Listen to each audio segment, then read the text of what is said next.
Entah mengapa langkah mereka berdua pelan, dan keringat mengucur deras seolah mereka sedang berlari. Padahal berjalan penuh hati-hati dan rasa takut yang menghantui. Hingga sesuatu memaksa mereka berlari. Pak, sesuatu jatuh dari atas. Sekarang berada di hadapan Pak Sudir, tepat di mana cahaya senter berlabuh. Kelapa? Bukan. Ketika yang ia anggap kelapa itu berbalik, menampakkan sebuah kepala botak dengan penuh luka. Wajahnya hampir mirip dengan kelapa jatuh, sama hancurnya. Bah! Teriak Pak Sudir lalu berlari begitu kencang. Disusul Pak Ali yang tidak mau kalah. Keduanya sama-sama tidak memikirkan rasa lelah. Yang penting tidak lihat kepala penuh darah. Keduanya berlari semakin jauh dari gapura desa.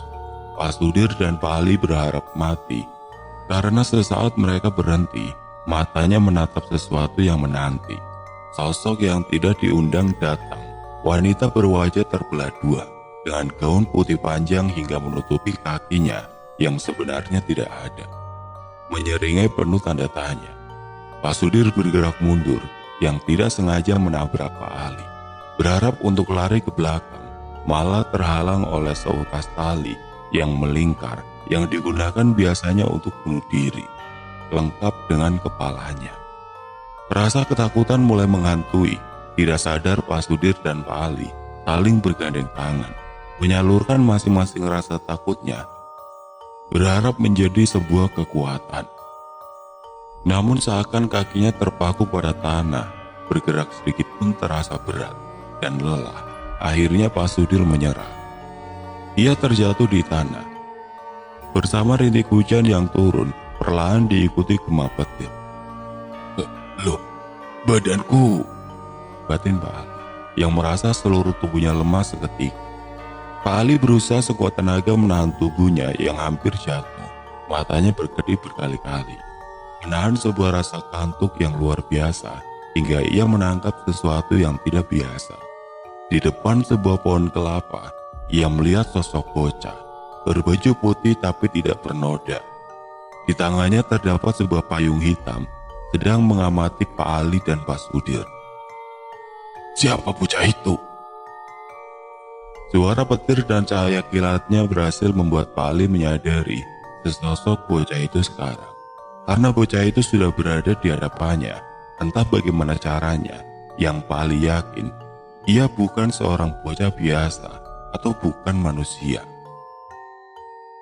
Ucapkan salam, kata seorang bocah itu pada Pak Ali, yang kesadarannya mulai hilang dan ia bersiap bermimpi.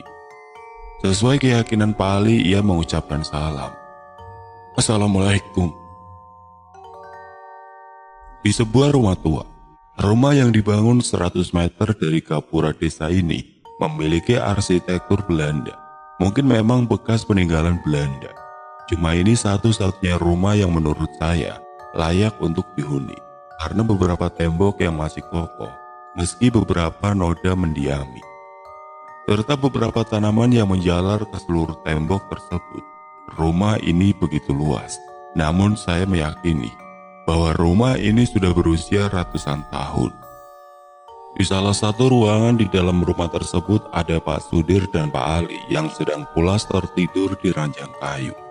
Mereka berdua tidak menyadari bahwa sudah berada di rumah seseorang yang akan mereka sadari ketika mereka mendengar dengan jelas suara rintihan yang tertahan. Pak Sudir yang mendengar lebih dulu karena suara itu cukup mengganggu waktu tidurnya, atau malah ia yang mengganggu. Pak Sudir menatap langit-langit kamar yang ia diami sebelum akhirnya beranjak dan berkata, "Aku di mana?" Pak Sudir menatap sekelilingnya, melihat Pak Ali di pojok ruangan kamar ini meringkuk di atas sebuah tikar. Pak Sudir melangkahkan kakinya perlahan menuju Pak Ali. "Li." Pak Sudir berusaha membangunkan Pak Ali. Sontak hampir membuat Pak Ali berteriak karena mengingat apa yang ia alami sebelumnya. Segera Pak Sudir menutup mulut Pak Ali. "Jangan berisik." Pak Ali memeriksa sekitarnya dan mengangguk. "Kita di mana?" "Aku juga nggak tahu, tapi kamu dengar suara nggak?" "Suara apa?" Pak Sudir menunjuk sebuah tembok di sebelah ranjang kayu tempat dia tertidur tadi. Ada yang merintih kesakitan, tidak begitu keras, namun jelas. Pak Ali yang penasaran segera menuju tembok yang Pak Sudir maksud, lalu menempelkan daun telinganya. Yang ia dengar malah suara wanita bersenandung, tanpa pengiring musik, tanpa lirik yang berarti, hanya sekedar nada yang tidak beraturan, yang keluar dari bibir yang tertutup. "Dir," Pak Ali menghampiri Pak Sudir. "Kita harus pergi dari sini." "Kenapa, Li?" tanya Pak Sudir heran. "Ada sesuatu yang gak beres di tempat ini, Dir." "Tapi ini jam 11 malam, Li. Aku takut jika keluar dari sini, para makhluk itu..." "Dir, jika terus-menerus di sini, kita nggak akan bisa kembali pulang." Pak Ali memotong pembicaraan Pak Sudir. Pak Sudir tertegun. "Bagaimana desa kita, Li?"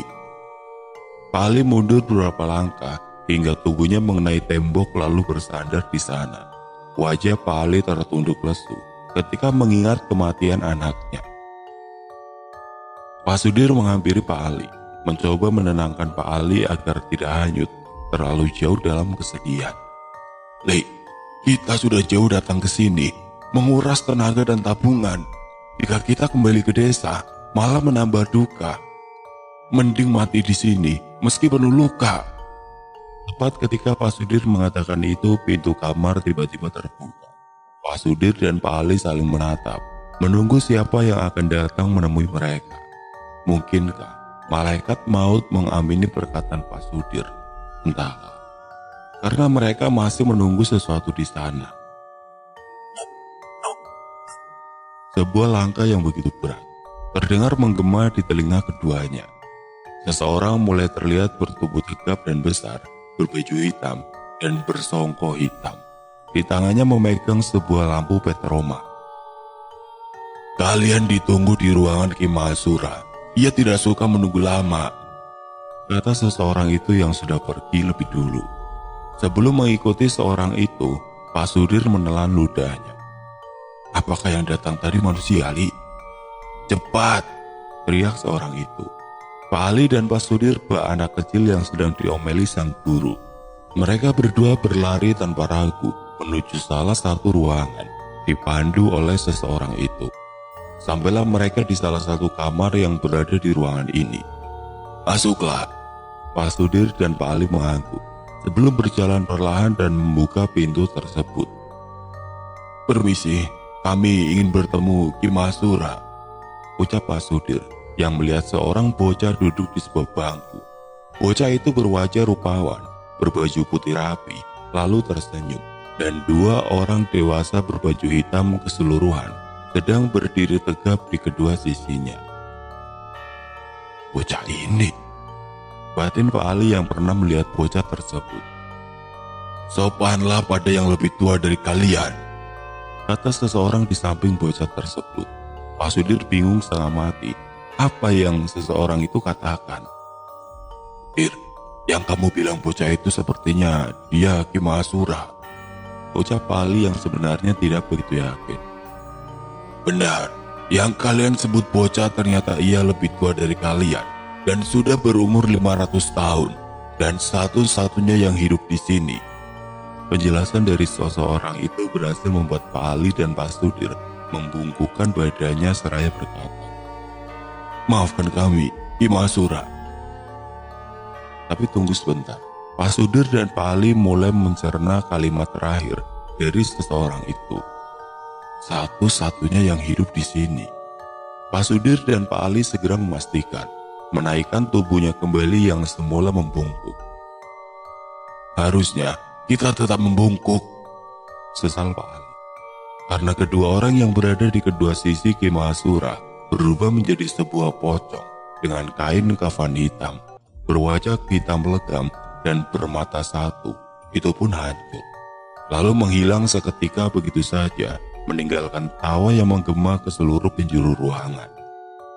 Ki Mahasura berdiri dari tempat duduknya dan berjalan ke arah kami perlahan. "Kenapa kalian datang ke sini?" tanya Ki Mahasura sambil mengitari kami. "Ki Jambrong," Belum sempat Pak Ali menuntaskan perkataannya, Ki Mahasura berhenti tepat di hadapannya. Dia mati. Pak Ali mengangguk. Muka Ki Mahasura berubah menjadi merah padam. Mereka menyatakan perang karena sudah membunuh murid terakhirku. Apa maksud semua ini? Tanya Pak Ali, karena bingung apa yang Ki Mahasura katakan. Dulu, desa ini adalah tempat perguruan. Orang-orang di sini berguru padaku hingga ratusan tahun.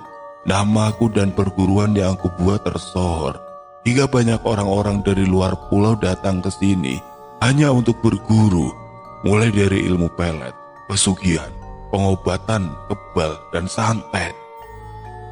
Namun sebagian mereka yang datang bukan dari hati yang murni, melainkan keserakahan. Aku menolak mengajarkannya, hingga akhirnya mereka membenci perguruan ini dan mengatakan pada orang-orang bahwa perguruan ini hanya penuh bualan semata. Mulai dari situ petaka datang. Ternyata benci dari hati mereka tidak hilang begitu saja.